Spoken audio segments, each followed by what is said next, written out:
You see, something's going to happen. What? What's going to happen? Something wonderful. What? I understand how you feel. You see, it's all very clear to me now. This episode, we got a couple of guests with us. We got Dr. John Stamey, we got Jeremy, and we got Douglas, and we will get to them after I'm done introducing all the other rejects that are here.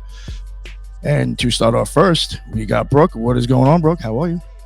Hi, thank you so much for having me tonight. I'm excited to get into this conversation. You can find me wherever you get your podcasts at Dark Florida Podcast and on Instagram at Dark Florida Podcast. Awesome. And real quick, please promote that speaking event that you have, please.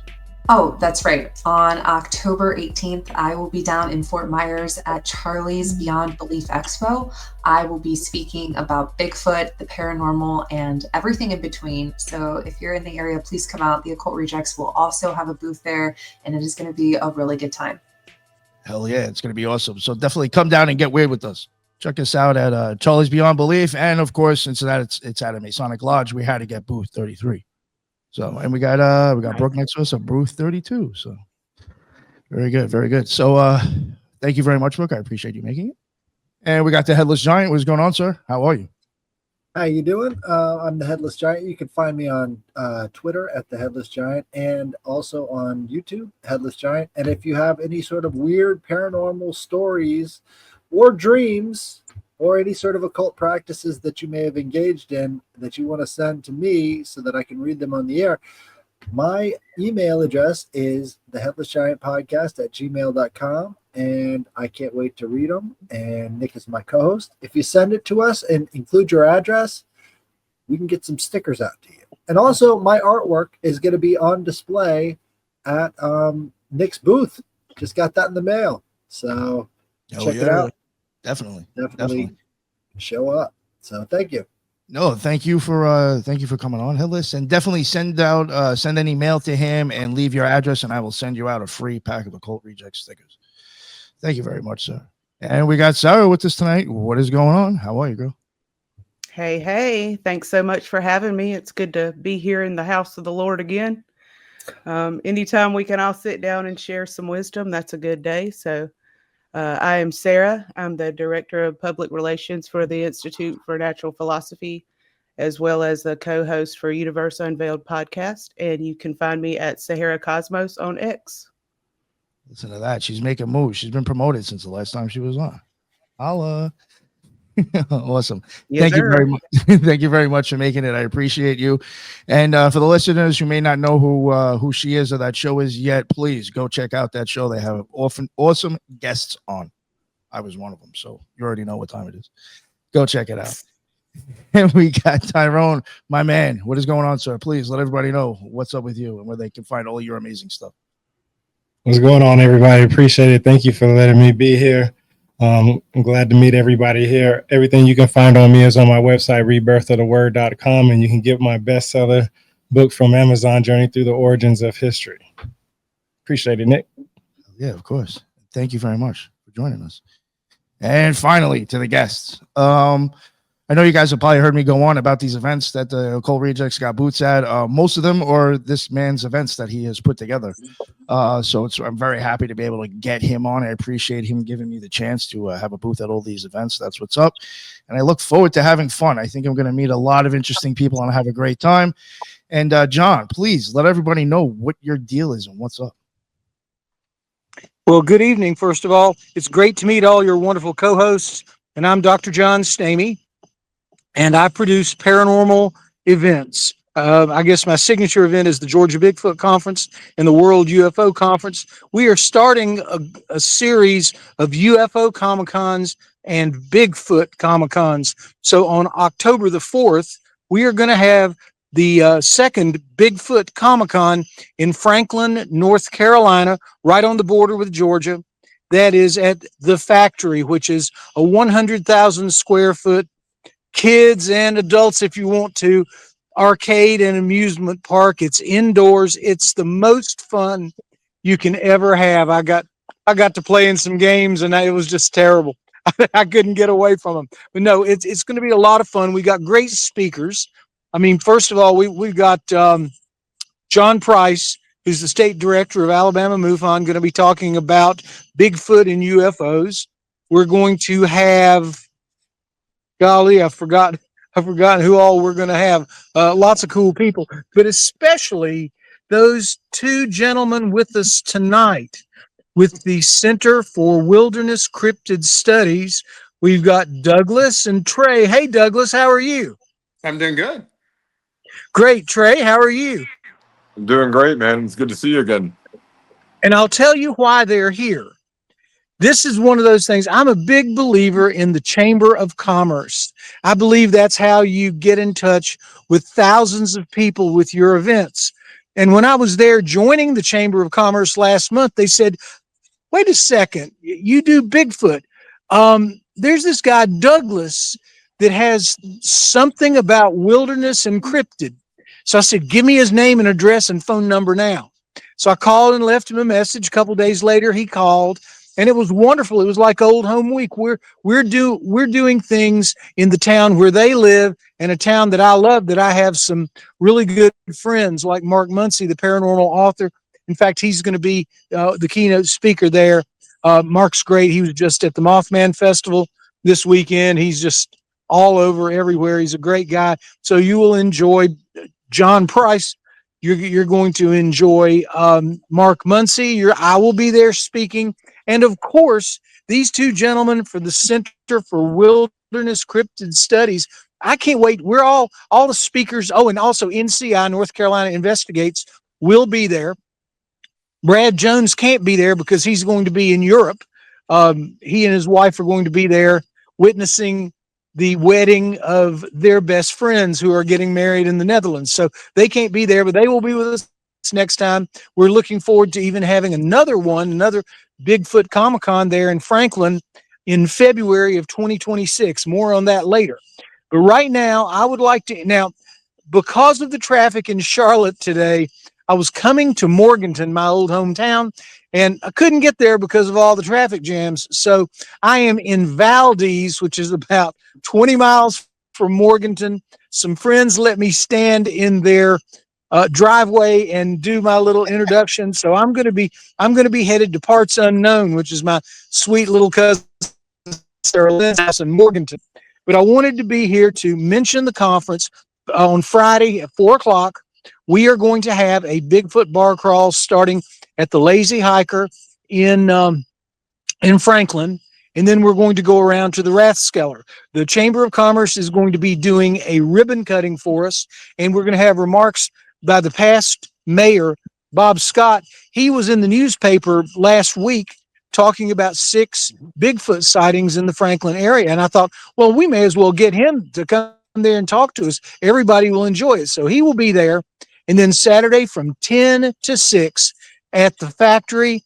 It's 1024 Georgia Street in Franklin. It's going to be a blast. We've got tons of speakers, tons of great people. Nick will be there. And so we can't wait to see everybody. It's only $5 admission at the door. We're going to have about 10 or 12 vendors.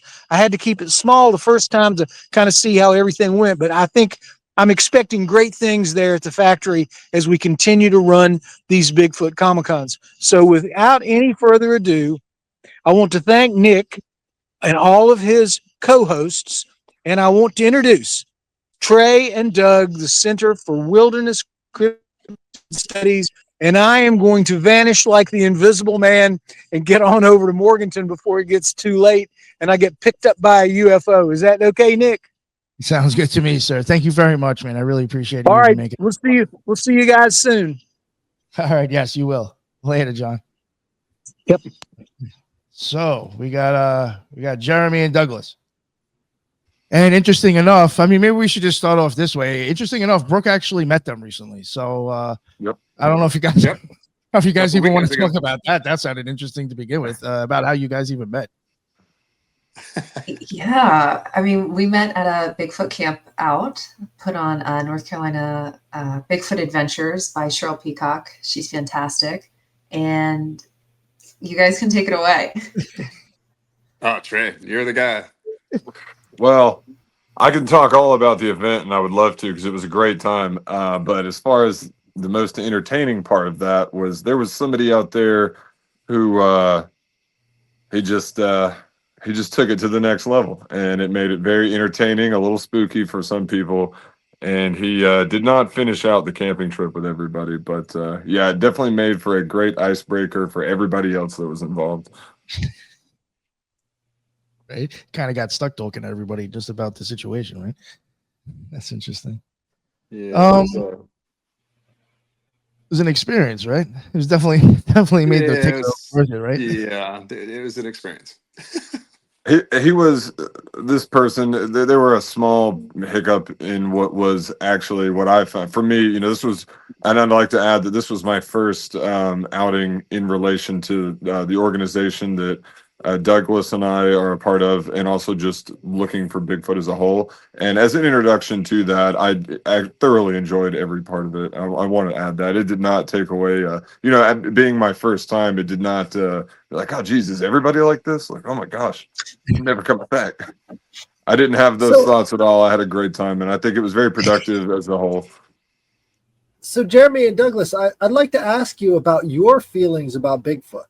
Do you feel like this is something that we can actually make contact with, or is it, you know, there's a value in the folklore itself, right? So by passing on these traditions of Bigfoot, you're almost creating a community, right? Oh, definitely. You kind of see. What do you think, Trey? Doug, I'll let you go first with your thoughts. I'll let you go. He's also the president and founder of the organization, so I'll let him take it away first. Yeah, Douglas Lockmiller. I'm the president and founder of the Center for Wilderness Cryptid Studies. We're a North Carolina nonprofit organization that is devoted to researching the possible existence of Bigfoot. So, with that said, I like how you said the possible existence. Exactly. That's the way we approach it. We actually are almost kind of like approaching it to disprove it. Well, people think you're less kooky that way too. If you present, that give myself an out for that. But no, I'm 50-50. I'm thinking that maybe there is, maybe there's not. I come from a law enforcement background. I was a traffic homicide investigator in South Florida, and I think looking into the possibilities of something is what intrigues me the most. And this is something that I spent a lot of time hiking in these mountains, and a lot of the times big bonfires at night, sitting around the campfire trying to like scare each other. Subject always comes up of Bigfoot.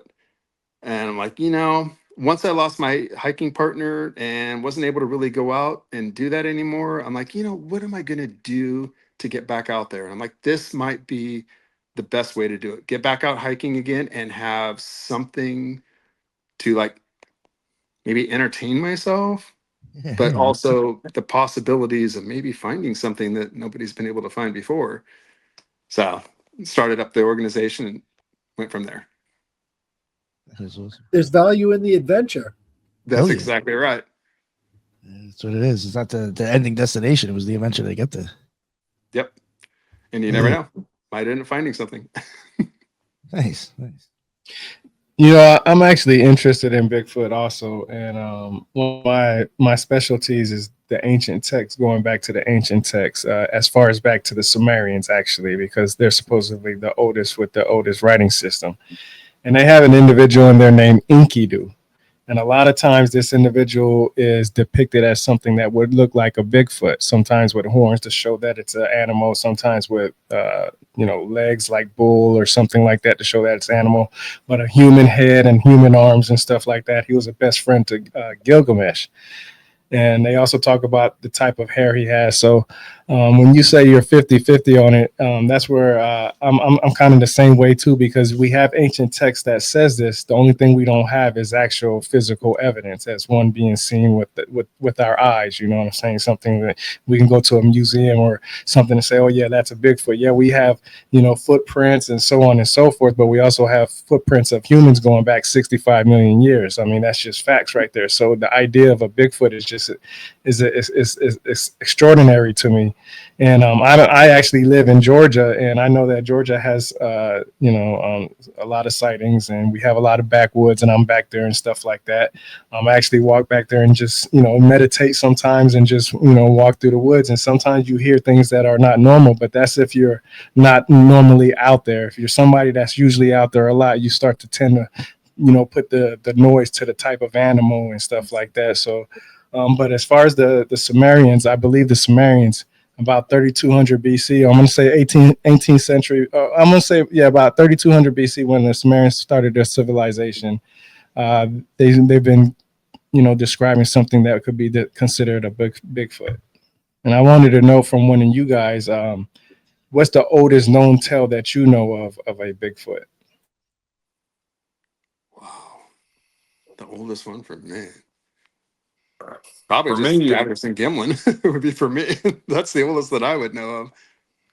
yeah, I'm actually kind of in the same boat with Doug when it comes to Bigfoot related things. That was something that never really crossed my radar, and especially not related to ancient times in the time period that you're talking about. But I have always been pretty fascinated with UFOs. So I've heard of very, very, very ancient depictions and scribings on the wall and whatnot related to aliens, but nothing with Bigfoot. I'd have to be with Doug on that. Patterson Gimlin is the oldest reference to Bigfoot that I'm aware of. Have you Yeah, ever? I'm sorry, Nick. No, go ahead. I was gonna say, yeah, it's interesting because a lot of people don't talk about that, and I came across this just maybe a couple of years ago when I was looking up who is Enkidu, and he's literally the best friend of Gilgamesh, and he's literally depicted, because we know that all writing systems started as a pictographic script, right? It started with symbols, started with some type of picture depicting something what we can describe, visually, but not in the words that we can put it in as of today.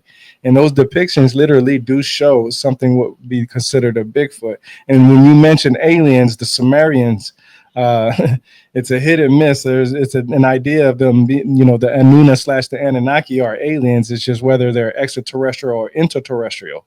And the idea that Bigfoot has this way of avoiding people with, some way of tapping into some type of portal or something like that to stay away. There's all these theories in these ancient texts going even back to the Indus Valley civilization, even, going back with even the Aboriginal Australians, they talk about it in their text. So it's just interesting that, around the world.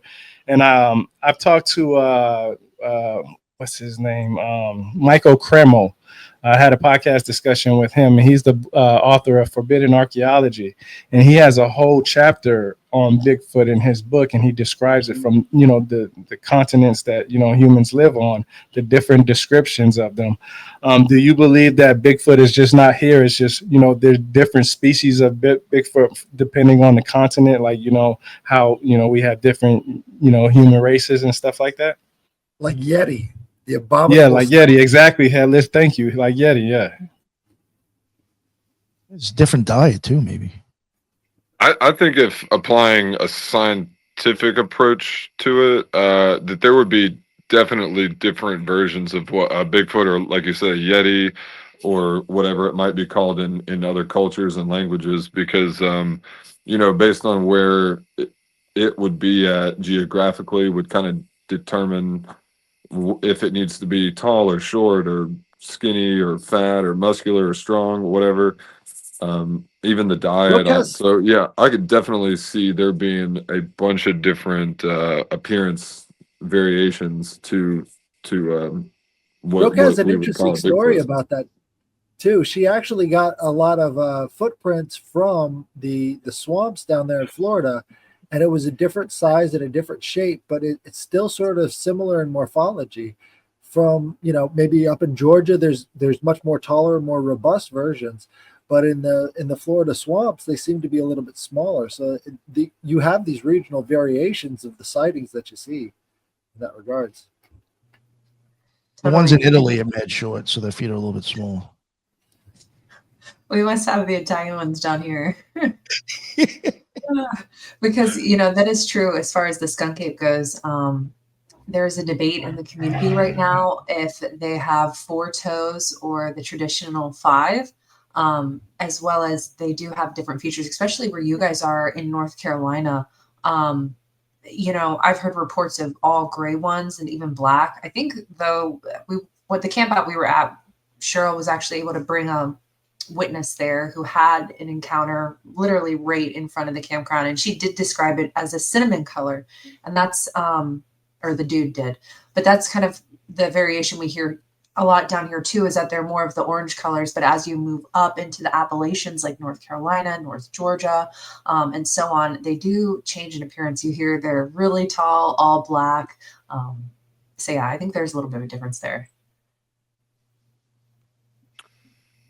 Yeah, we have a footprint that we didn't get to cast it at the time that we discovered this footprint. We didn't have the capability to cast it, but we did get a 3D scan of it that is on our website, and it matches up with all the other morphology that you're seeing, you know, from people that are getting cast and stuff. It was a left and a right. There was a break, you know, a heel. This one had 5 toes. Yes. And we've got that scan on our website to where, you know, you could Google it right now on a phone or a computer or whatever you've got, and you can kind of, you know, change it around and look and see from different angles. And I think it makes a really good case for something that looks like it could be a footprint, a left and a right footprint. And it has, Doug, what is it, a 6 feet apart, I think we found? 6, yes. 14-inch long footprint, a left and a right, about 6 foot gate, and then it went into some rocks, and we weren't able to get any further than that. But we couldn't cast anything. It was in leaves and mud, but we were able to do it with Scaniverse, get it scanned that way, and it turned out actually pretty good. Very nice. I wanted to ask. Oh, go ahead, Headless. The technology angle. What kind of technology are you guys bringing to these investigations? Doug, you want to sound it off, or you want me to? Jeez, what do we have? We've got basically, you name it. Yeah, that's just about right. We've invested a ton of money in everything. It's like actually invested in stuff so quickly, it's kind of hard to like be able to learn what it is because of the fact that we're just gaining it so quickly. But wildlife acoustics for everything, for the audio part of it. Just Wildtronics for the parabolics, Zoom for the H1N, like everybody normally uses with that kind of stuff, so we can leave it out there. The problem that I have been finding is that we have been investing in some equipment, and most of the time when we're going out into public areas. And it's kind of hard to leave a lot of stuff behind, afraid that it's going to be taken. So we're being kind of like conservative on what we do with it, but the night vision thermals, we've God, geez, just keep going with what we've got. It's hard for me to remember everything, but yeah. We've got FLIR, thermal, night vision, all cameras. We've got the LDRs, the parabolic mics. We've got we've got basic game cams. Doug, do we have LiDAR? No, well, LiDAR on the iPhone. That's the best we've got for that. Okay. That's what we were using Scaniverse. We are trying to cover every ground that we possibly can as far as data collection goes. And like Doug said, some of this stuff like the LDRs and the game cams, you know, it does get kind of dicey leaving them out in public places because you see online all the time people just finding that stuff and tearing it up. But when it comes to people that might have a private property where we could leave these things and trust that they're going to be okay, or if we're able to be out there physically with this equipment and, you know, watch over it and stuff, we are trying to cover every ground that we possibly can and collect data from every angle that we can come up with. Now, what was it that you guys deployed on the camp out that we were at? I know you guys were back in the woods. I turned around and my research partner, Marion, is with Doug, and they are like deep in the woods behind the campground, kind of where our group camp was. We were all set up. pinrooms firing, and there's a bit of a ridge that goes up, but then it kind of clears out. And I know they were back there doing something with the audio. So what were you guys up to? And did you guys capture anything? I haven't been able to go through all of it yet, so don't know. Yeah. Those were the wildlife acoustic recorders. I think they're I'm trying to think what the name of those are. Song Meter Micro, I think. But we had 3 of them out there after we had heard the next morning that everything was going on up in the back in the woods and around some of the tents. So we deployed 3 of them out. Haven't been able to go through all of it yet. They're all 3 of them are running for probably 12 hours. So we've got all that to listen to. Haven't been able to get through all of it yet. Haven't heard anything yet though. Yeah.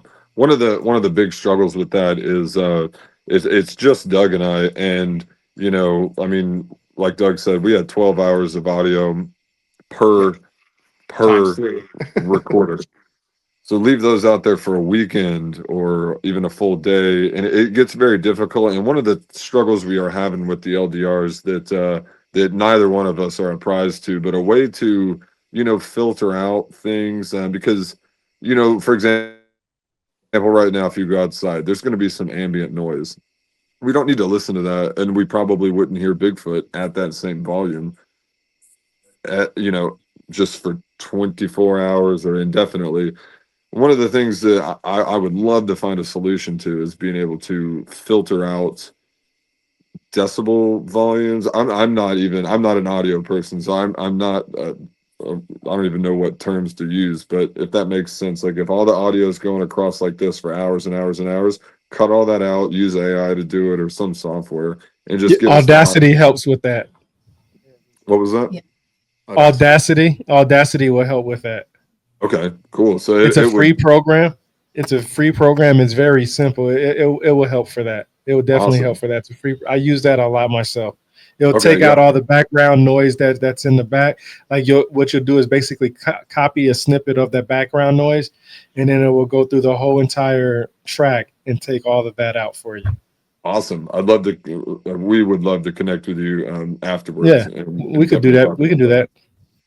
Yeah, right now what we've got is Kaleidoscope that's given to us for free from Wildlife Acoustics. It's very advanced, a little bit more advanced than what I can figure out. But they kind of tailor everything towards bats, those types of frequencies. So they've got algorithms in there for that. So we have to kind of go through and kind of tweak it a little bit. Yeah. Excuse me, I'm sorry, I'm late to the party. You probably already discussed this. Y'all are using game cameras? Yes. Yeah, I'm not sure what you did here. Would you like me to go through the whole list of what we've got? No. I was just curious about the game cameras, like in terms of like monitoring them with your cell phone and stuff like that. We don't, because the locations that we're in, a lot of it's in the valley down in gorges, so we can't get cell service around here. Yeah. What we've been finding the best for trail cams is to find out what kind of movement we're getting around the area. Probably not going to get anything Bigfoot related, but there have been a few things that we have found we couldn't understand what they were. There were certain like markings in the ground through the leaves, and we're like, what is creating that? It almost kind of looked like something was being drugged through there. Set up some cameras, went back and got the cameras, found out wild turkey going through there, scratching through, trying to find out what's going on, because it wasn't hog. We knew it wasn't that, but that's where we're finding the game cams are working the best for us, is to find out what kind of activity is going on through there, so we can just kind of eliminate that from the process.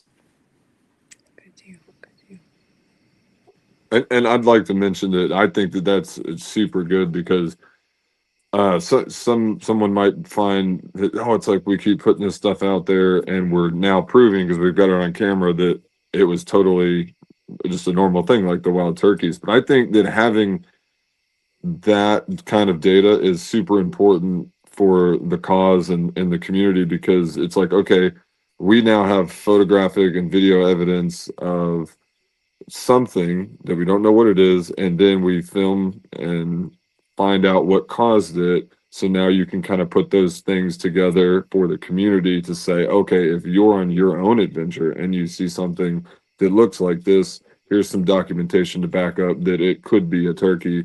Doesn't mean it's certain, nothing's ever 100%, but I think finding a lot of stuff, an explanation to a lot of these things, even if it's not what we all want it to be, is really good too, because it helps shorten somebody else's process trying to, complete the same goal that we're all trying to complete, if that makes sense. The regional variations would definitely make a difference, especially if you're going Bigfoot hunting and you're going to want to eliminate these things quicker than in other cases. So you've already got those things marked off to let that happen quicker.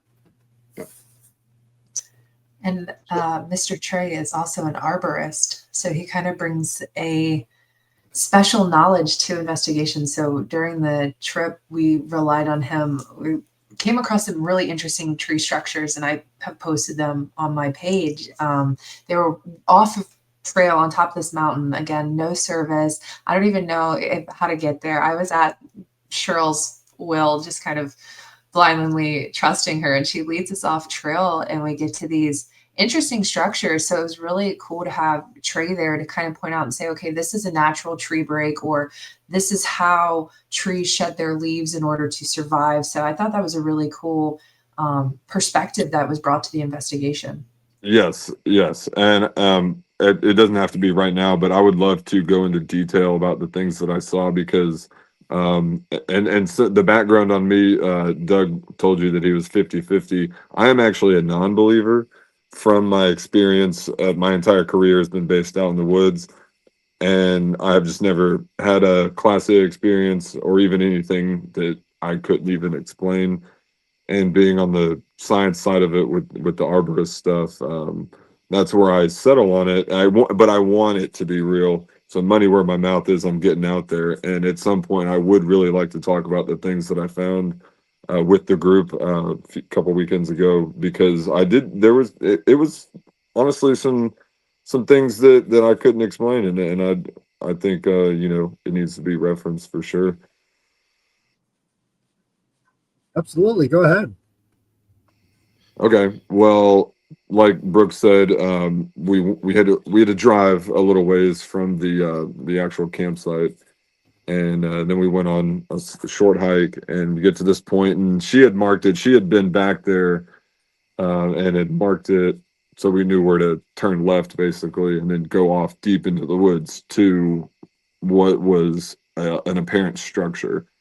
And in my opinion, what I saw about the structure, I couldn't really apply any of my knowledge to what it was, but it was definitely something that was, whether it was a person or a Bigfoot, it was something that was intentionally done, but there was nothing there that I could really kind of examine and explain.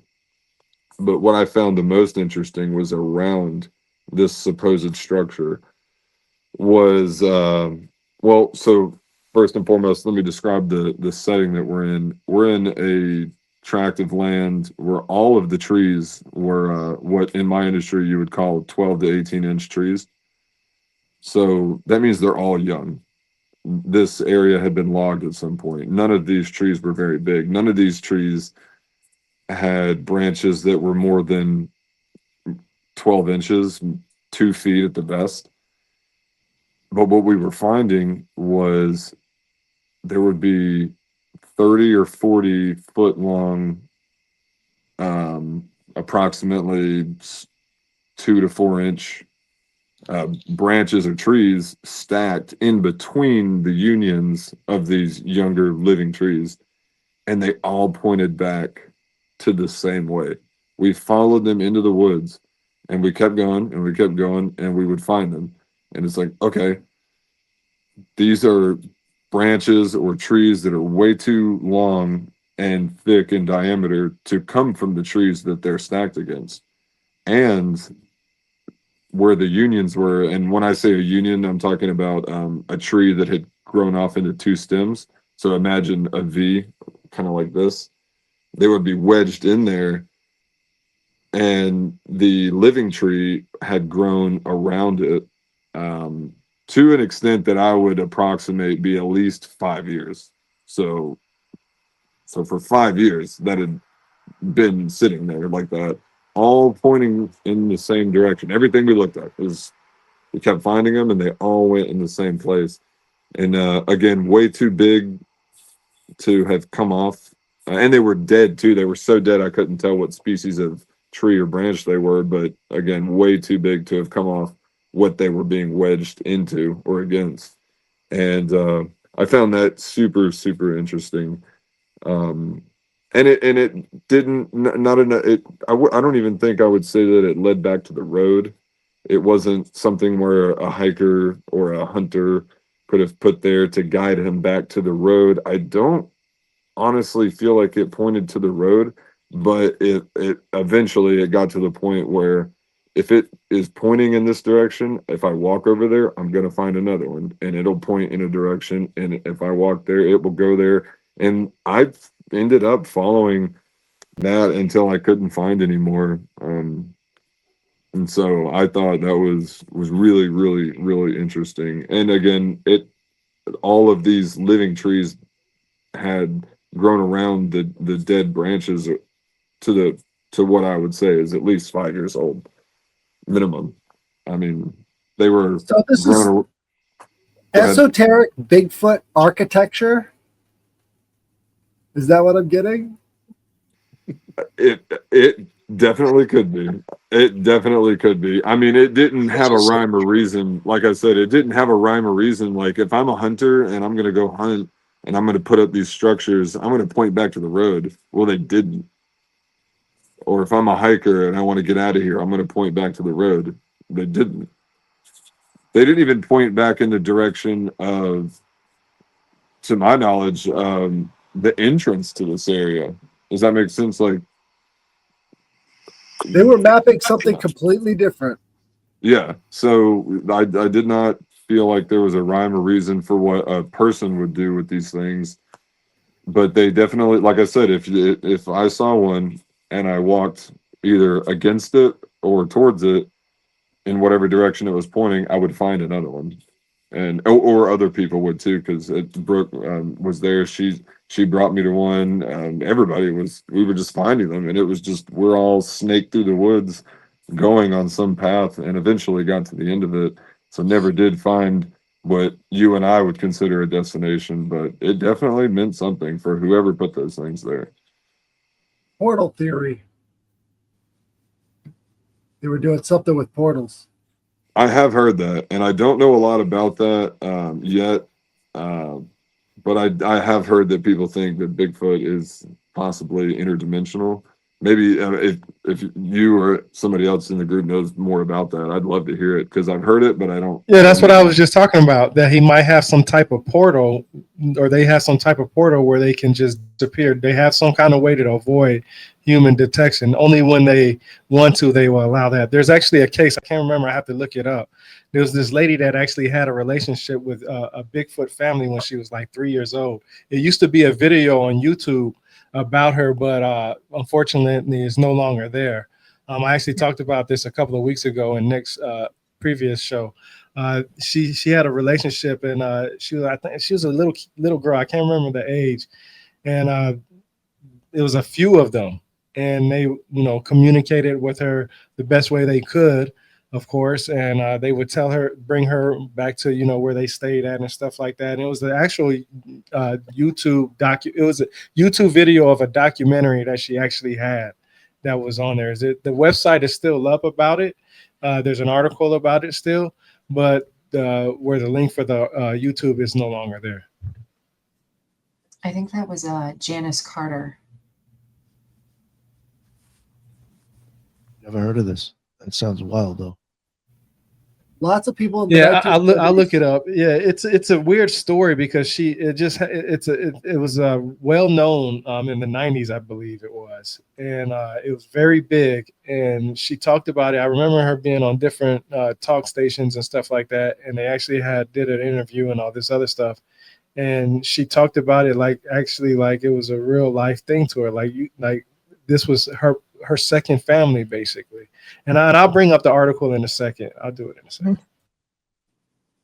Lots of people in the 1970s report having gone to these, camping facilities that their families would return back to every year to actually interact with and, play with children Bigfoot.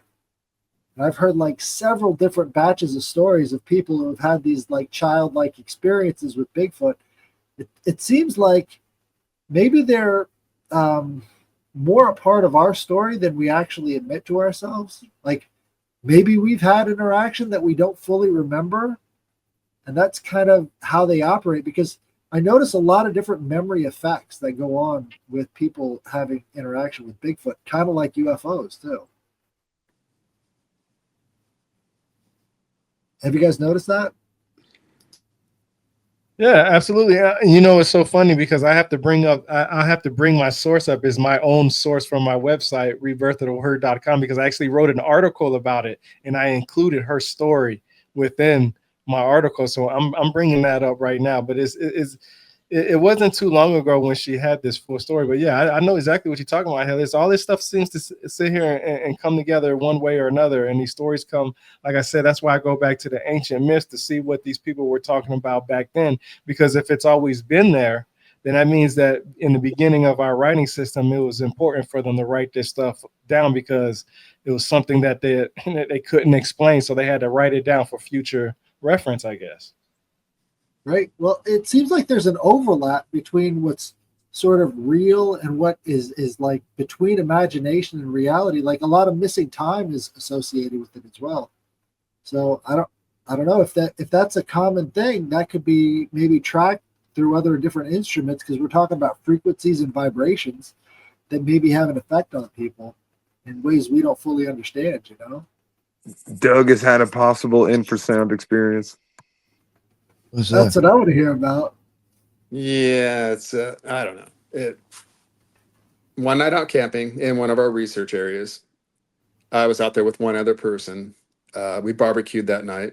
Both had the exact same food. Got done eating. Half hour later, we're sitting there watching a movie on the iPad, and instantly I got hit with something that I had to throw up. Jumped up, got maybe 2 feet down, started throwing up my guts. Stopped, felt fine, wasn't sick, sat back down. Like, that was kind of strange. I don't know what that was all about. Hadn't been drinking, ran out of alcohol the day before, so I hadn't been drinking. All night long, probably another 12 or 13 times, all I was doing was throwing my guts up. Just kept throwing up. Instantly would come back around, throw up again. The person that I was with, I sleep in a tent because I want to be able to hear everything that's going on around me. The person that I was with was sleeping in her truck. And she's like, nothing's bothering me. I feel fine. Ate the same food that you're eating. It wasn't anything that we ate. All night long, just kept throwing. Never had anything like that happen before. I don't know what it was. I'm not saying it was infrasound, but we were in an area where there's been a lot of activity. So maybe, I don't know. I'm not going to say it was infrasound, but I'm saying that it was something extremely unusual. And I was throwing up all night long. Instantly just would hit me. Felt fine. No stomach ache, no fever, no headache, nothing. Sitting there talking. Next thing I know, started throwing up again. So, infrasound, maybe? Don't know. Ultra low frequency waves right there. I mean, there's some sort of resonance effect. Could be. I don't know. Never had that happen before. Spent countless days out in the mountains. Never had anything like that happen before. Well, and to be there with somebody else who experienced, other than that part, exactly the same thing as you, did the same hike, stayed in the same place, ate the same food, and then they're like, I don't know. And then it's just you. And I've known Douglas for a decade now, over 10 years at this point, and I can't even remember the last time he's been sick. So to add that into it, he's not somebody that's just going to end up with food poisoning or being sick, just from the time that I've known Sure. Yeah. That's shitty. At least it wasn't coming That out. night was definitely shitty. Something I did want to ask. Maybe Brooke, I'll even put you in that as too. 3 of you, because it is something I was thinking about today. What would happen? Like, all right, you're in the woods You turn a corner and there he is, 10 feet in front of you. There he is. Now what do you do? You got your Bigfoot. Now what? I can tell you that I'm going to do 100% everything I can to the detriment of my own safety to physically get a hold of Bigfoot. I'm not going to try to kill him or her or the child or whatever version of it I run into, but I will do everything in my power to somehow become attached to that thing, ride it like it's a freaking rodeo horse if I have to, and get my phone recording. I'm going right in. I'm And going he right might be in. the one to do it because you can't tell from his video, but he's like 6'4" or 5. He's geez. a big guy, so he might be able to pull that off. I think I'm actually technically taller than the average height of the skunk ape. Oh shit. I think you're correct. Yes. But no, Yeah, and people have asked me like, what do you have, a death wish or this, that, and the other? And no, nobody has a death wish. At least I don't, or anybody I know. But what I do for a living, being an arborist, puts me in a lot of adrenaline inducing, potentially deadly scenarios that obviously have all gone well so far. And so I'm not when something like that happens and you get an adrenaline dump, I'm 100 feet in the air and I'm going to take a 30-foot top and I'm going to get rocked back and forth and it's raining and blah blah blah, and I've done that my entire adult life. And so when I get inserted into an outside scenario where it would be particularly spooky or something, I'm like, whatever. So yeah, I can tell you, if I turned the corner and saw Bigfoot, the first thing I'm going to do is try to get a hold of it, and then the second thing I'll try to do is get my phone recording, or somebody else is hopefully there with me and filming as well, and then they can get to safety and get it out to everybody. But yeah, that would be my goal. That'd be the first thing I did. What about Blood you, choke. Douglas? You gotta get the throat right in the middle of the pocket right there. Get right behind him. See if you can Choke it knock out. him out. Choke it out. What about you, Douglas? I have no Have idea. any of you really thought of that though? Like, what happens if this guy's like just chilling right in front of you? I What do have. you do then? And the last few times that I've been out camping, we were out in areas where it was extremely unusual, the activity that was going on. I'd slept with the door on my tent completely open, hoping something would come up, waiting to see if I could see something.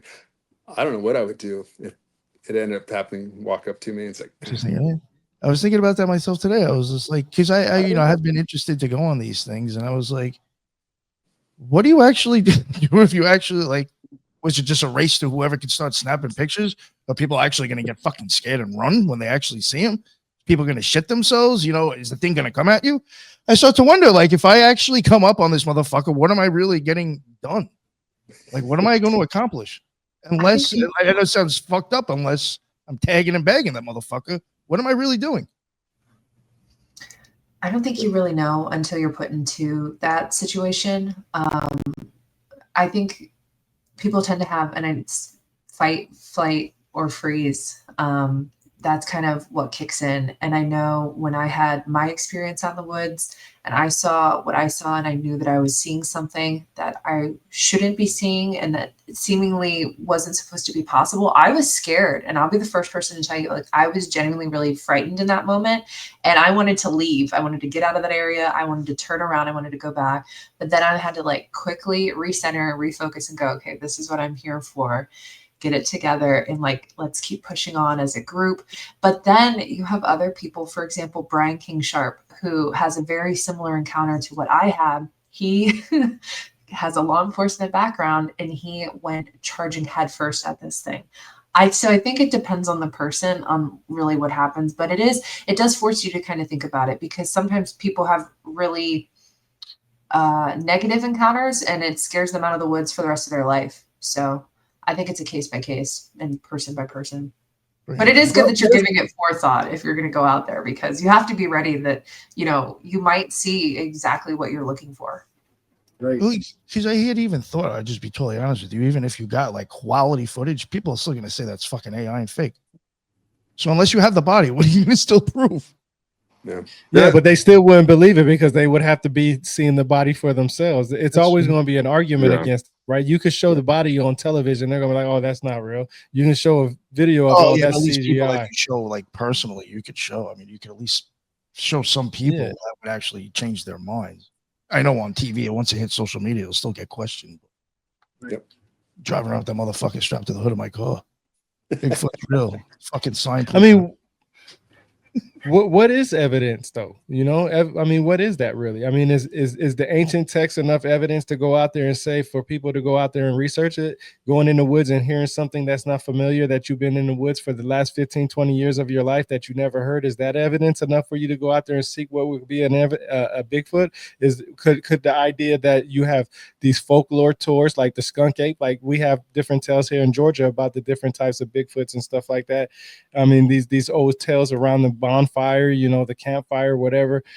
Is that enough evidence to go out there and believe that there's a Bigfoot? Absolutely. The evidence is the curiosity. That's enough evidence, the curiosity, because something has put your mind to sit there and say, hey, I have to go seek this information out. Now, the evidence can determine whether it's fact and fiction. You know, evidence can say, well, it's evident that it's fake, right? Because of this, that, and the third, or if evidence that is evident that is real because of this, that, and the third. So, I mean, the evidence part that people are looking for are different. What's up, bro? Tyrone, you're talking about kind of a cover-up. Like, I kind of feel that there's sort of a cover-up around this stuff, and we're not getting the full picture from the people who have been telling us that we're crazy for, you know, just describing what we see in front of our faces. I mean, isn't that essentially where we're going? I mean, who's doing the cover up and for what? That's what I want to know. And why? You know, for what? You know, the 5 W's is the questions that I always ask, you know, and why is the most important? Why is it a cover? What's the big deal? We already know there's different animals out there. So what is the difference with Bigfoot between them and us? And if they do have this ability to avoid humans because of their whatever amazing capabilities that they have, are we able to do that? Because like I said, I go back to the ancient text, and I mean that's what they tell us. It is what they said in the most simplest form. Now we are in the, you know, the more advanced way of writing and systems and understandings and comprehension. Comprehension plays a biggest part of all of it. I have a theory as to the why it's covered up, and this is just my own personal theory that I like thinking about. If you're familiar with Dave Paulides, he's the one who's done all of the Missing 411 documentaries, and he used to research with the late Scott Carpenter. He has since passed away, but he researched in the Appalachian Mountains, and they had a really good friendship, and they did this set of experiments to where they were able to capture what they believe is Bigfoot hair. So he said the best way to do this was that they loved McDonald's pancakes, and he kind of jokes about it in his presentation, and they would put it up in a tree about 10, 12 feet up, and they would wrap tape around the tree with the sticky side out, leave it, come back. And the way that they would do it was so that way they would try to capture some of the arm hair while they're reaching for the food. They were able to obtain some samples that did have, and this is where Lisa will come in with the technical side of things. They had, I guess, the medulla or the DNA section of the hair. So they were able to send some off to GenBank. And when the samples were sent off to GenBank, it came back with no known side on the father.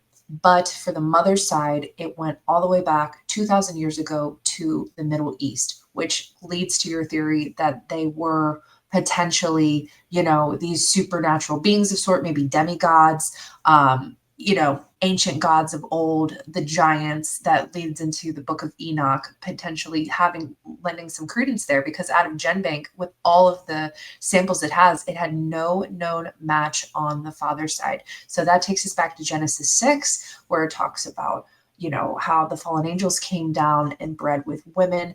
And I think that that's really interesting. And I think the reason why maybe they want to cover up Bigfoot is that it does have these ancient roots, and it leads to proof that there is something supernatural happening, that we are somehow tied to the heavens, and that, you know, there's just all this, you know, other stuff happening besides us just hurling through space with no purpose. So I think that could be a reason for the cover up. The hair samples on the DNA, usually what you can test is mRNA, because that is the least degradable.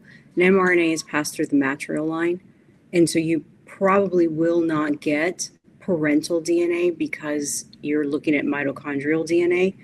And so that's probably why it may have been that there wasn't as much parental DNA available to test. That could just be a reason why. But usually, whenever you look, especially with crime scenes, they'll find hair DNA, mitochondrial DNA. For a fact these people could potentially be in the cohort of related to that hair DNA, but it's within an actual sibling or maternal line, not so much a paternal line. But I had a question with the sightings of Bigfoot and this question is more for Jeremy, the arborist. Is there a specific habitat that seems to lend itself more to, where it occurs or where most people see it? Like, is it like with this place that y'all went, was there old growth forest in the area? Is it more so in that area than other areas? Is the areas where Bigfoot does appear, is it, areas where there's a higher biodiversity, where more endangered species of plants would exist versus others? And then is there a specific, genus or order of type of plant life in terms of biodiversity, like more moss or more like some sort of lichen or anything like that would be more prevalent in these areas? Like, is there an association to all these different sightings? Is there a specific set of variables that keep popping up? And I'm more about the habitat, the biodiversity of the habitat that these sightings are taking place. From my personal opinion, some of the things that I did look for, and to answer your question about the old growth, where we were at, no, like I mentioned, it looked like this area that we were at had been logged at one point, but we had a potential structure. Now, I'm just giving my opinion about the structure that I saw. It didn't even look big enough to house a Bigfoot. In my personal opinion, what drew my attention more was those other stick structures that I was talking about. But we also have here in North Carolina, we have the Joyce Kilmer Forest that is an unlogged old growth forest area. It's got a myriad of sightings as well. And aren't they like 400 years old, some of those old growths? Yes. And then we've also got the Uwharrie Forest National Park here in North Carolina. It's also got its myriad of sightings. So I don't necessarily think it really matters where at in the woods that these things would want to live at. I mean, to me, it would kind of, if I had to logically think of it, it would come down to, do I like this house better than I like this house? If it was, a person that was trying to look for somewhere to live. But, some of the things that I looked for being in an area that I'm certain had been logged, at least in the last 30 years, was I was looking for trees where the tops of them had been planted upside down, which would have come from a tree climber being halfway up the tree and cutting it in such a way that it speared the top of it into the ground. I was looking for things to be stacked up in a way and look around for skid steer marks or, track hoe marks, things like that, and claw marks on any kind of structure, because I'm here to tell you firsthand, I've sat around with my buddies and we've got our $20 bills out, and it's like, there's no way you can climb that tree and cut 5 chunks out of it and stack them perfectly next to each other. Then you go up there and you try to do that thing. So that was kind of what I went into this looking for, was common marks of a timber guy or a logger, a tree climber being out there messing around, essentially. And I didn't see any of that. And And then in regards to, you know, the mosses and things like that, that kind of just tends to lean in the direction of being a more moist area. Another example of that is whenever you're running around and you see sycamore trees, they love water. So even if you're in the middle of the desert and you see a sycamore tree, you know that its roots are tapped into a bunch of water. So I wouldn't necessarily lend that to be an indicator of where a Bigfoot will want to live, because again, these trees that like water can go deep in the ground and find it where it wouldn't be accessible to somebody that is thirsty for water and can get out of a creek or anything, if that makes sense. So I currently don't think that anything that I've seen in any of the diversities that exist in the wilderness lend to a more suitable place than another. I think that would kind of lean more in the food department. Like, can we sustain ourselves here with food more than anything else? Because it currently seems like wherever you're at in the wilderness, it's got its sightings. It doesn't seem to lend to the idea that there's a more favorable environment than another in that regard.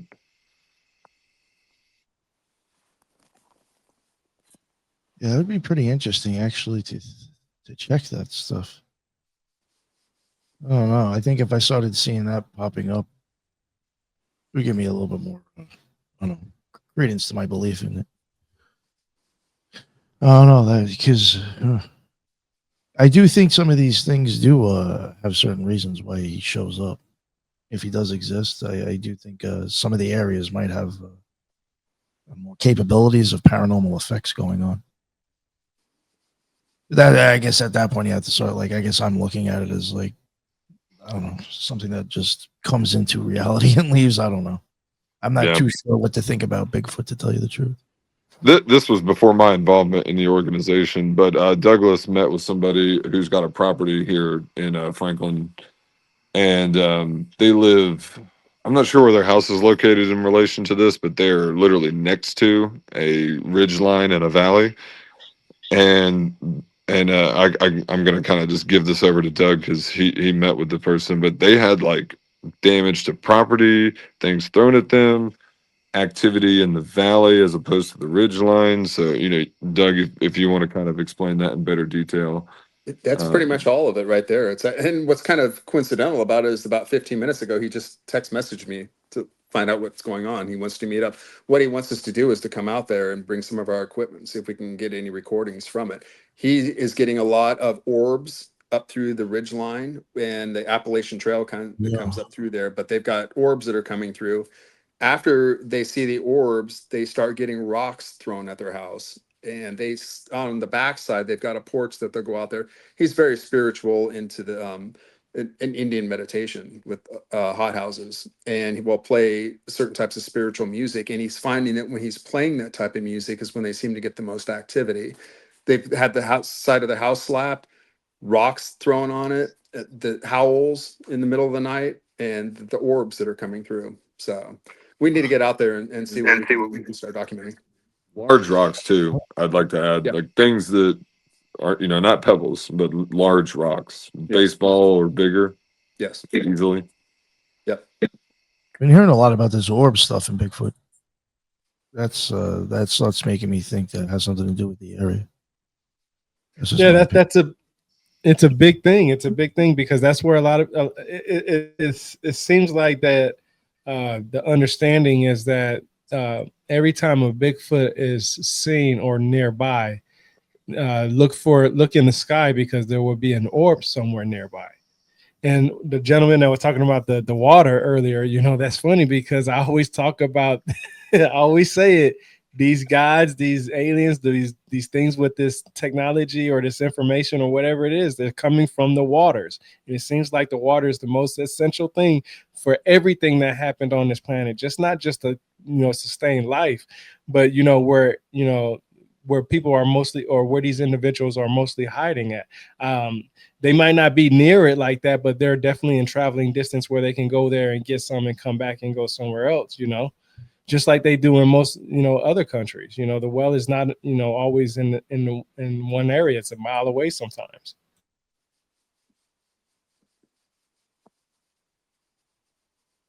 Interesting. Even like in an Well, that's occult aspect, as the light goes to travel into your eyeball, the first thing it hits is really your cornea. So even the birth of the image in your eye and your head is probably due to a part of the reflections and shit inside your cornea and water. Like you just looking at it in a weird sense like that to throw it off. But my Hey, brain. hey, Brooke. Did you guys ever go through the footage that Marion got on her thermal camera? Because we did have. So it started off with people seeing a light that we thought might have been eyes, but if you moved around, you could see that it was actually, easily a headlight or a lantern. But that caused Brooke and Marion to get their thermal camera out and start looking, and not what we thought we wanted to look at, but off to the side. They were able to see an object, and at the time we couldn't. It was a thermal camera, I'm pretty sure, and so you couldn't tell what it was initially. But Brooke, did you guys go through that footage yet? I don't know if she has or not, but I know when I got my hands on it and I was able to see, I could see something moving. And again, to kind of just give some context as to what we were looking at, this was behind our camp. There was a ridgeline that was kind of over to the left, and where we had seen the light and where we were ultimately looking with the thermal was on where there was no longer a ridge. It kind of like led to the road, and there were some rhododendrons, and that's the one kind of drawback I think from thermal is you can't use it if you're in a car because the temperature of the window will stop it. So same thing kind of with the tree foliage. If you have a lot of bushes and things, it kind of provides almost a camouflage for whatever animal is back there. But I could see something moving at the top of these rhododendron bushes, probably 10, 12 feet up. I could see the heat signature passing behind it. So I haven't gotten any of the copies from that because we've been running ever since probably like we've been back. But I will reach out and see if she can send over that footage. Because I grabbed it at one point and I was like, I got to see this. And unfortunately, because this was pretty late into the night, It was. and we're like easily 50 feet from the campfire. So when Marion, who saw it first, pointed in whatever direction as to what she was seeing, I'm tall and I thought she was pointing over here, so she hands it to me, and I personally couldn't find anything. And there were some others that also couldn't see anything as well. But I think, Brooke, you said you saw it. Marion saw it. I think there were a couple, 3 others that were able to actually see the same thing. But unfortunately, even though I tried, it was like I said, it was dark. I'm looking, but I'm probably looking in the wrong direction because I can't tell exactly where I'm supposed to look. But I know that the camera was recording, and I was curious to see that footage or see what you guys thought from it. Well, I can't wait to hear, if you've got any sort of audio encounters that corroborates the data that we heard. And this is a little bit more on the spiritual side, but there was a woman who I would consider a sensitive who was on the trip with us. And I won't say her name on here, but I think you guys both know who I'm talking about. She did reach out to me after the camp out with some really great information, but she did confirm that when she asked her spirit guides, that she said that we were being watched by a Bigfoot on that camp out. So, oh yes, said, and oh, I was worried about that crazy mofo over there. Well, you were there with yeah, right, exactly. He was, yeah, was like, he I want to walking out snap this for that. motherfucker's neck if he doesn't shut the fuck up. I want to go to sleep. But you had the dowsing rods, and you also had an app. I never did get, and if you told me, I didn't hear, but what that app was you had the dowsing rods and the app that you were doing things with, and you got a lot from that as well. Mm-hmm. I did. And it was actually, so get this. So I was running, it's called a ghost tube, and it's kind of like a on the go spirit box. And Yeah, we I've seen had used it out on the trail and everything. And so we were around the campfire, and this one guy, he was like, "Oh, run it while we're sitting here." Cause everybody wanted to kind of debunk it to kind of prove like that it's just full of crap and that the results aren't real. Because I was getting responses on the trail, right? From the dowsing rods and the spirit box in tandem. There were several times I asked questions. I was getting responses from both. And so I was like running it, and he's right. It was late. I was going to head to bed. I'm looking at the time and I'm like, oh gosh, I've got to go to bed. We have a really long drive tomorrow. It was our last night there. And I'm walking and I forgot that I still had it up on my phone, and I'm holding my phone. And all of a sudden I'm almost to my tent and it goes, "Come inside." And I was like, oh, hell no. So I turned around and I went I was back going to to say I would have the turned around. fire. I did. I went back to the fire and I was like, okay, I No, can't do fuck this, you. guys. I was like, this is ridiculous. And then that's when I went to go back, and we saw the lights, and then the other stuff happened. And she even said about that experience that her spirit guides told her that it wasn't something to scare me, that they were like comforting me and telling me to like come inside, that I was okay, that I was safe and protected. So she said like not to take it as a bad thing, that it was actually like a positive being. That's wild. Yeah.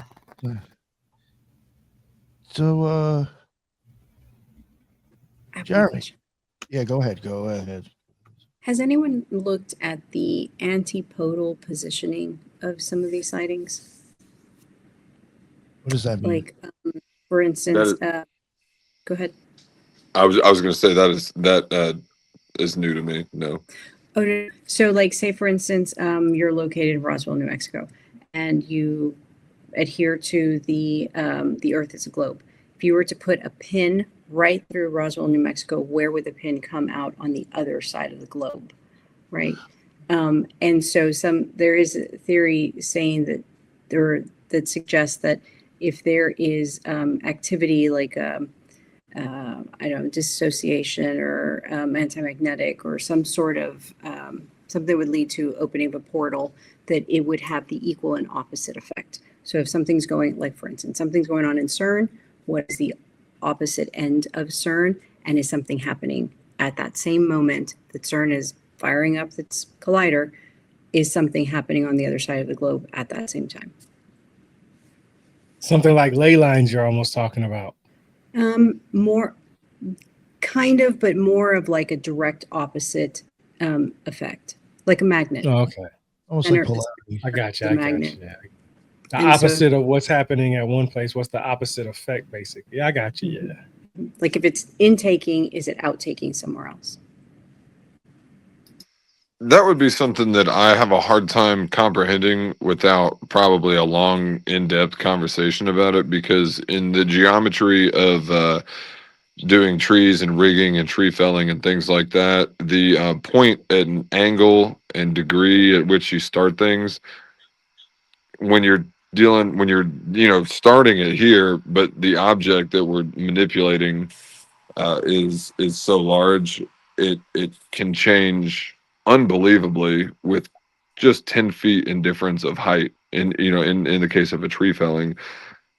So that's what my knowledge is and where my mind goes to. So I have not heard of what you're talking about, but I am definitely interested in. So and the reason I bring that up is because you say put a pin in Roswell, New Mexico. Where's it going to come out on the other side? I'm in my head is immediately like, well, was it a tenth of the degree to the left or the right or upside down or Yeah, you know what I and mean? I think So that matters, and it matters also the positioning of yeah. So the spin and the rotation, and whether you're in odd, what is it, the equinoxes and stuff like that. All that matters.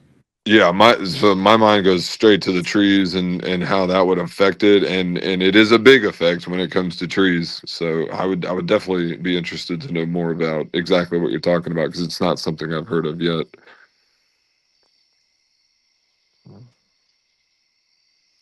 Yeah, again, that would even have to do with like I do think some of these locations might be important, something to that effect. Is there any other questions anybody else had? What do you? I What have do a you guys question. go for it? Go for it. So earlier we established that, if you turn the corner and there's Bigfoot, what are you going to do? We established that you're going to need the body, right, to prove the existence of it. Who do you report that to? Like, do we have someone that deals with that? Like, and a lot of people are relying on, like, when they need to know if something's true or not, like UFOs, they need the government to come out and say, oh, this is real. Like, how would that go down? How do you think that would play out? I tell you, put that shit on TikTok and everybody will start coming. Add your location and you ain't even gotta worry about reporting to nobody. Just be like, yo, I got Bigfoot right here, y'all. Here's the location. I'm dropping it in. I'll be here for the next 3.5 hours. I guarantee them helicopters will be there before any motherfucker on the streets will. I think it would go over so bad in every way, shape, and form. Yeah, the government will be right there. Yeah, every Absolutely. government organization from every country, all the NGOs that are funded from the have government. To worry about if the Russians or the Chinese are here. They'll be right there with they shit too. They're going to reveal all of their military secret technology right then and there because they're going to show up way faster than what we currently know to be possible. Just lay it out all on the table, right there and then. Might just let it all on the table, all from one TikTok, right? From one TikTok. Yo, TikTok hasn't even told you how many views it got yet, and they're already showing up. Oh yeah, hell yeah! Before you get your first heart, the aircraft is already above with the high beams on. I don't spend a lot of time thinking about who do I go to or what would I do, because here's the thing, the internet's the internet and you can say anything and it's got a global reach at this point in modern technology. So of course, if we find a Bigfoot and we get it studied and we get it confirmed that it's Bigfoot, there's going to be the equal and opposite amount of people that are like, that's a government conspiracy. We're covering this up and that and yeehaw, whatever. So I think those people are always going to exist. And I think it's just going to come down to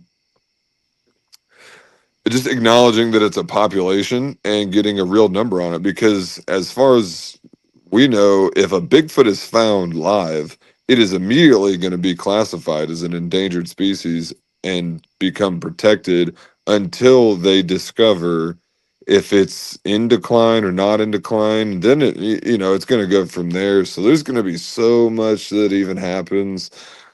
And then, I don't know. I don't even know where it would go from there. But yeah, if just one Bigfoot is found initially, even if there's 5 of them, they're going to be like, oh my God, this is a brand new thing. It's automatically an endangered species. So then they're going to spend the next, however long it takes figuring out if it is the only 5 that exist or if there's a healthy, normal population. And then that's going to, change the narrative or directive of how everything's going to go from there. But the government will definitely be involved in the entire process, and probably the logging industry too, if I have to be honest. With you saying that, so many Hollywood movies come to mind. If that were me, I wouldn't tell anybody. I'd let them go live their life how they need to be. I know, but that's you say that. No, that's that. But I mean, it's one of those things. It's like, man, everybody's out here trying to survive. I don't know. Just based on Hollywood movies of what the government does to things that are rare. Yeah. You just put something in my head. You remember that movie Village about those people who lived in the woods? And so just think. I wonder if because that's federal land, do they have that set for because of Bigfoot, because they don't want people to be on there? You know what I mean? Like, people can't cross those places. You go in there, that's a federal crime. That's a felony just for accidentally going into it. I believe somebody posted a I don't know, like a factoid or something that about, what is it, like 90% of all national forests were sacred Native American places. Yeah. So and what happened? I'm sure that they were sacred for a reason. And so if they came under the purview of the national park system, I mean, that almost seems, I don't know, just very coincidental to me. But And A lot of the abductions. absolutely. Are you familiar with Teddy Roosevelt and the conspiracy that lies there with Bigfoot and the national parks? yes. That's kind of what I was like nodding Okay. to. Yeah. Yeah. That's Yeah, why I brought there's- up abductions. Yeah, the Eisenhower tree. I think last time Sarah was on, she knew the name of it.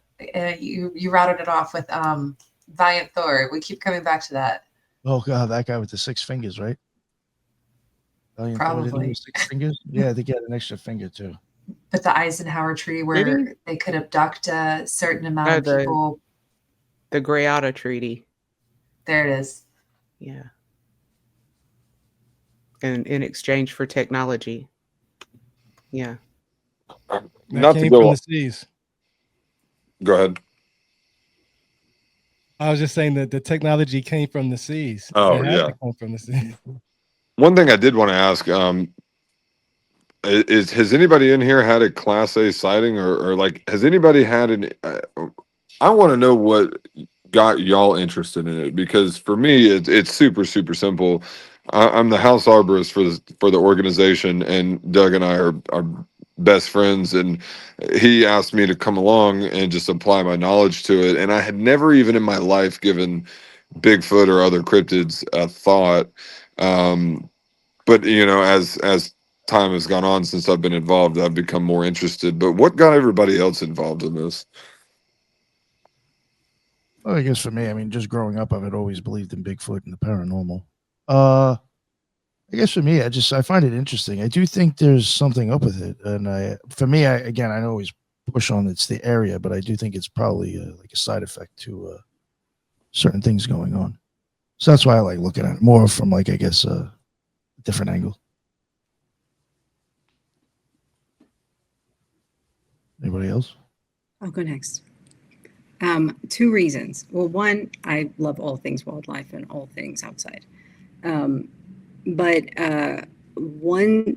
2 things that sparked my interest was we were out trapping key deer on the outer islands of the Florida Keys, where there is no, kind of urbanization or anything like that. Mosquitoes are probably the main population out there. And we set up trail cameras to kind of follow, where some of these old paths are, whatever, so we can trap some of them. And we're doing health assessment on the outer islands of where the key deer were kind of swimming back and forth. And on one of the trail cameras, there was something that walked right across. That's why I was asking about the trail cams. And we had them set to motion, right? Because it would be a while before we went back out there to check the SIM card and, check the batteries and all that stuff. So we had it on motion. And so it detected the motion, and then we had it set to video whenever it detected motion.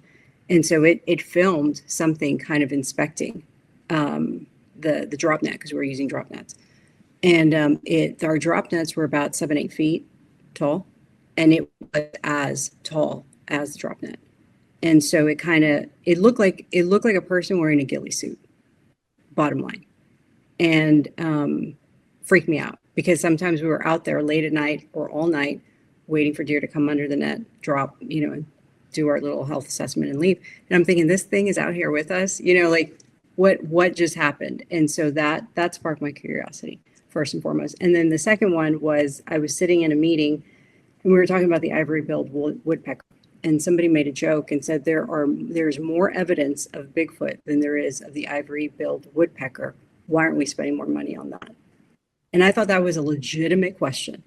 And so those 2 things. Yeah, absolutely.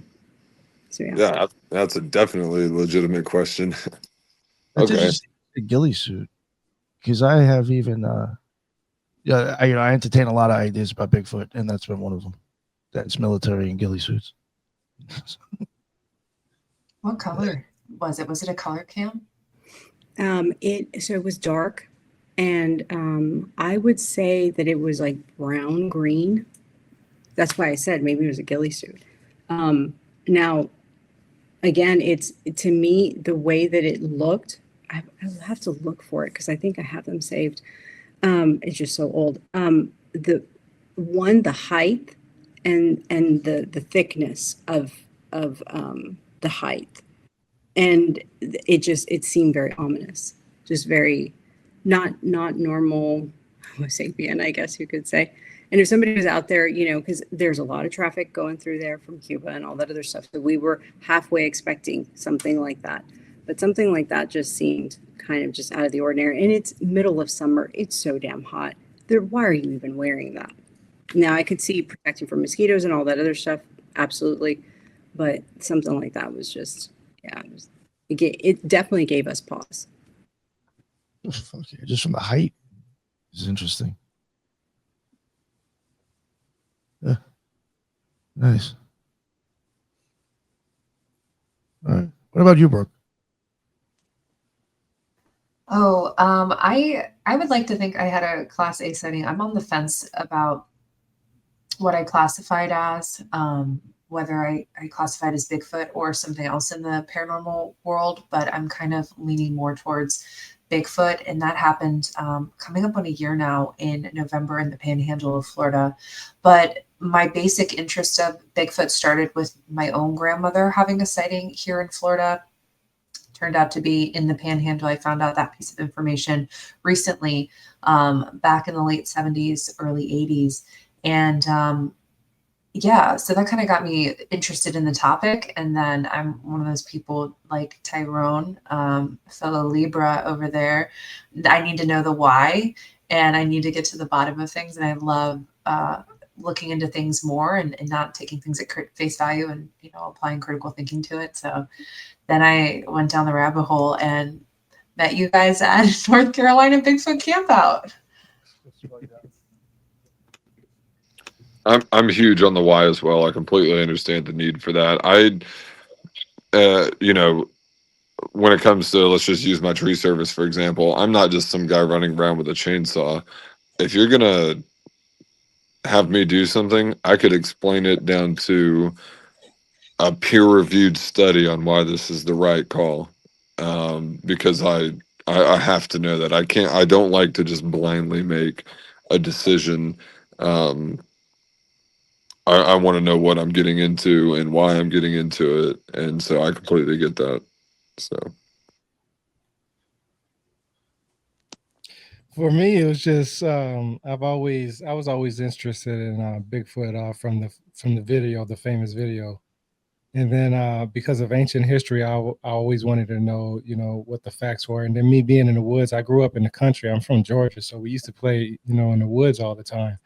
You know, and I'm familiar with, you know, the noises, you know, the coyotes, you know, different types of animals and stuff like that. And you know what to look for and all this other stuff. So there were times when I would hear things that just didn't never make sense. I know what a hog sounds like from being in the woods. You know, I go out fishing sometimes. Like I leave at my house at 2:00 in the morning. You got to go in the backwoods. You sit in the backwoods from, you know, 3 till, you know, till sunrise, and you're hearing stuff, you're seeing movement, you're wondering what is going on. It's really quiet. A lot of people don't really understand that when you're out there in nature by yourself without any electricity. I mean, even lights create a sort of a noise. It creates that noise that you was talking about, where I was mentioning about audacity, that background noise. You don't necessarily hear it per se, but it does intervene. That's why you can have your volume on your television a certain volume during the day, and then at night it has to be somewhere different because it sounds different to you. That when you're in nature, it's all of nature acoustics. It's nothing out there intervening with you, electronic wise, nothing. I mean, I turn off my phone and everything, and it's different out there. And like I said, I would hear things, but I never got to see anything. And then I got into the ancient texts. I mean, the Chinese talk about it, the Japanese talk about it. I mean, every individual talks about these types of what we would describe as a Bigfoot. And that's why I asked, you know, different species of different Bigfoots, you know, races, or even kind of sort of would be a way, because their depictions would be different. You know, some of the depictions would be horns, but if you look at horns in the sense of symbolism, it was something that was powerful, something that was a godlike, something that was speaking through a different entity or something. It has some kind of, it was just a special individual with horns. And then that's when later on it turned into the evil thing with the devil, of course. And I was, I've always read about these different species that we've had. Like I said, I've done discussions with Michael Kramer. I've read different books about different species of humans, and they say, what is the misconnection? Well, maybe, just maybe, out of coincidence, maybe it's Bigfoot. Maybe that's the missing connection between us. We don't know for sure because we don't have a DNA genetic makeup. And when that time comes, we will. But I also think about all the shit that happened back in the day when they found, just like when Lisa was talking and Brooke was talking about the Native American grounds, their bones that these museums found of these, what they call giants and so on and so forth. They taking them and hiding them in museums. Could these be the Bigfoots? We don't know. We don't know what an animal or species look like from their skeletal bones. That's an artist's depiction of what we think it looks like. We don't know for sure because we don't have the skin, we don't have the organs, we don't have the fur, we don't have anything. We're just going off of what somebody said they seen. We don't know if it's a genetic mutation or whatnot. If somebody's seen something different from a human perspective that was lost on the island of something and seen somebody with a tumor on the side of their face, they would be like, they wouldn't understand that. So they would depict it as such. So that's where, for me, it just came into the interest of knowing the why, the who, what, when, whys, and where's, where did they come from, where, and all this other stuff. Why is it so important for me? Why is it important for me? Some people have asked me that, and it's because of the simple fact that, we've always been told that we can do things that is not normally in the realm of human needs or human nature. And if we can tap into our inner abilities, and Bigfoot is the missing link in that, I would like to know that, right? I would. I mean, I don't know about other people, but I would. So it just started from a little kid, watching, what was that show? With Unsolved Mysteries, when they had the famous video on there. That's actually where I seen it from. So yeah, that's where it started for me. I remember that episode, and I'm going to play the skeptic here. It's a complicated thing because I don't think that everyone on every continent has a Bigfoot story of some sort for no reason. I mean, there's obviously something to it. And I don't have any experience with Bigfoot or anything like that, but I do know about the association between Bigfoot and orbs. And I do have a situation with an orb, and I know that Tyrone does as well. So, I mean, I think it's doing something with portals, y'all. And then when my logical mind hears that, I'm just like, nah, so I'm going to play the hopeful skeptic. I want to believe, and I think that there's something going on here, but I'm not quite sure what. But the why is going to eat me alive. So yeah. That's the driving force. Yep. So you subscribe to the idea that Bigfoot is, well, when you say portals, do you think that they're just here but they can use portals, or do you think that they're interdimensional things? Because I've heard that I've heard people subscribe to that theory before. Specifically, my current thinking is that it has something to do with like the telluric currents that Ricardo talks about a lot. Ricardo comes on this show quite a bit. And he talks about telluric currents, which all of our, all these sacred sites, Stonehenge and the pyramids and everything, they're all on this grid and ley lines in the telluric currents, and it all works together, and somehow a portal occurs or something like that. I don't know how it works, but I think that it's all connected in some way. That's my thinking behind it. Let me ask you something, Jeremy. When you say portal, what is your idea of a portal? Like, what would be your description of a portal or usage of a portal? Well, I guess there's the two sides of it. Would be interdimensional, or just here on Earth, where you've got a I don't know, an object in your hand that you can press a button, and it's going to get me from Franklin, North Carolina, all the way to your front door so I can make it for dinner on time? Or am I going to go from this dimension to another dimension from however that technology comes up? So for me, a portal could be anything, but if you're going from one place to another, and defying all known methods of travel to get there, I would consider that a portal. Basically, Okay, because one of my other expertise is the Bible. I study the Bible like it's my hand, back of my hand. Okay. There's a couple of verses in there that actually makes me wonder, and this is why I asked you about a portal. So Luke chapter 24, 30 through 31, it says, at Amos, when he breaks bread, their eyes were open, and then he vanished from their sight. That's something that would be of Bigfoot. Then you have Genesis 18 to 19. 3 men interpreted as angels, of course, or the Lord himself and 2 angels, appear to Abraham, eat with him, and then go to Sodom. Their arrival and departure seems supernatural. That's another one. And there's a lot of them. You got the Apocrypha that talks about the angel Raphael travels disguised as a man, then later reveals himself as an angelic identity. I mean, what's that angelic identity? Could it be a Bigfoot that we know of today? Who knows? I don't know. You never know. But my point is that it's the ancient text, even the Bible talks about these things where you see something in one moment and then boom, it's gone. Yeah. We use the word Bigfoot because that's our modern interpretation of what we see that's something other than us, something that's covered in hair. Well, what is it really hair? Could it be what you described as a ghillie suit? That would be described as a hair. Literally, or interpretation and depictions and drawing something out, that a ghillie suit would look like a hairy person, but it's not hair at all. Well, just and I would like to say, I don't know if you can see it on camera, but there's Luke 23:34 tattooed on my hand.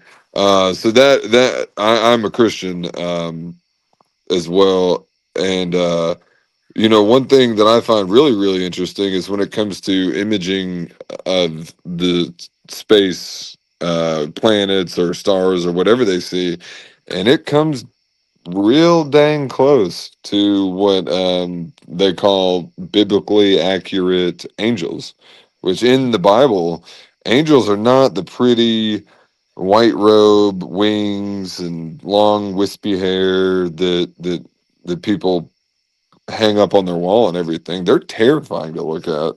And so, yes, I completely understand what you're saying when you're getting into in that regard.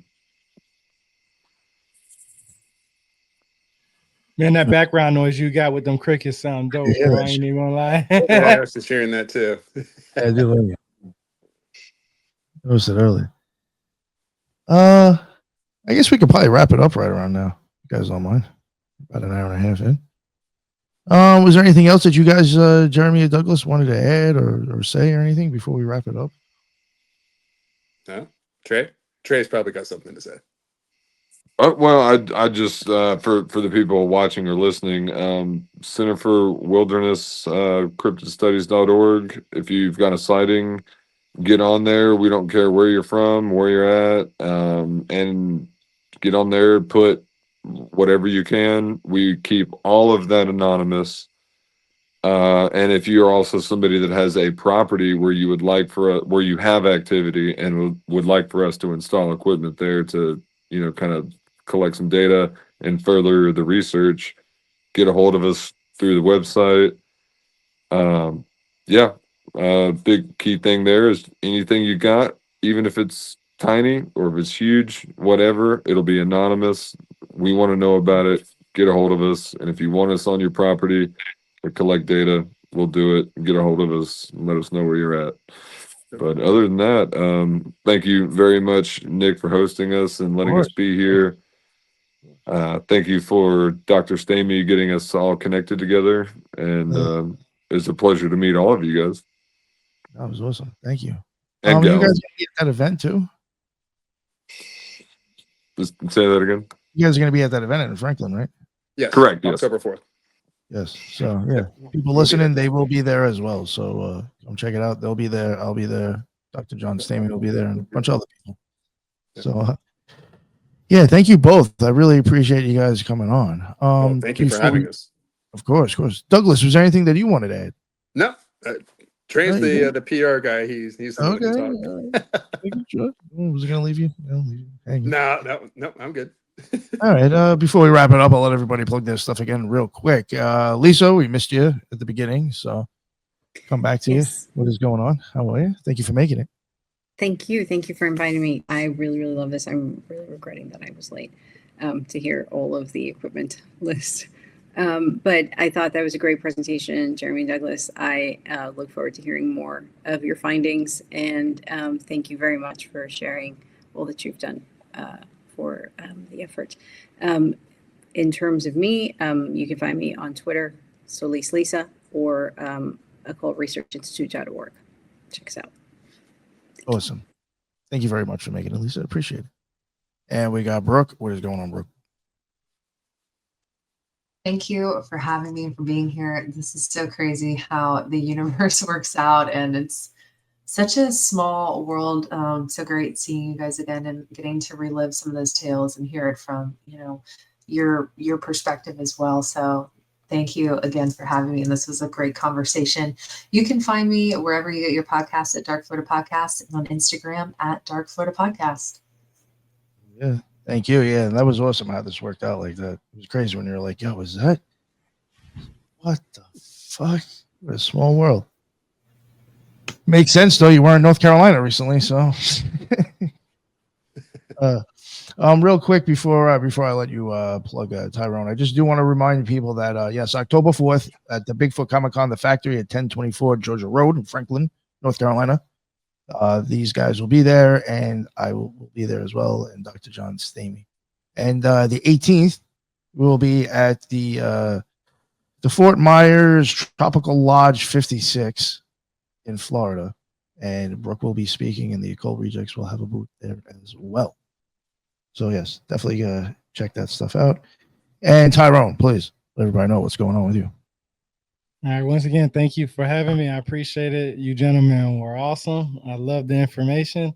Everything you can find on me is on my website, rebirthoftheword.com. And I do talk about Bigfoot in my book, Journey Through the Origins of History, a little relationship with his relationship with Enkidu. So I appreciate it. Thank you. Oh, thank you, dude. Appreciate you coming on, my man. Nick, I would like to add for anybody that's traveling to the event, that's going to use a GPS, it will not come up as the factory. It's the Fun Factory.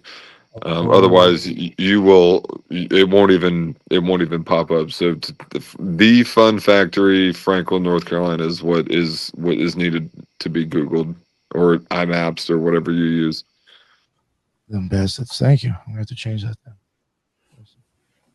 All right, Sarah, what is up? How are you?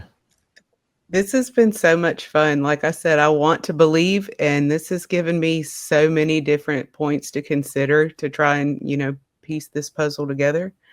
And I always like to be able to do that with other like-minded people. And I just want to thank you for sharing. I think you did a great job. And as far as me, you can find me at X, Sahara Cosmos. Also, you can follow our podcast page on X, Universe Unveiled, and we also have YouTube, Spotify, all that good stuff. And I also want to plug the Institute for Natural Philosophy.org. You can go there, check out our website, read our magazine for free, so be sure to check that out. Oh, yeah. Thank you very much. And yeah, Headless Giant. I send them some stories, and I'll send you some stickers. There you go. Forgot he left. Yeah, that was everybody, right? I got everybody. Yes. All right. Yep. Thank you all. I appreciate it that all of you just made it on tonight. That was awesome. It was great getting to meet you guys before I actually physically meet you. So, and you guys got some really awesome stuff to tell. So, I really appreciate it. This was a really good episode on Bigfoot. Thank you. I appreciate it.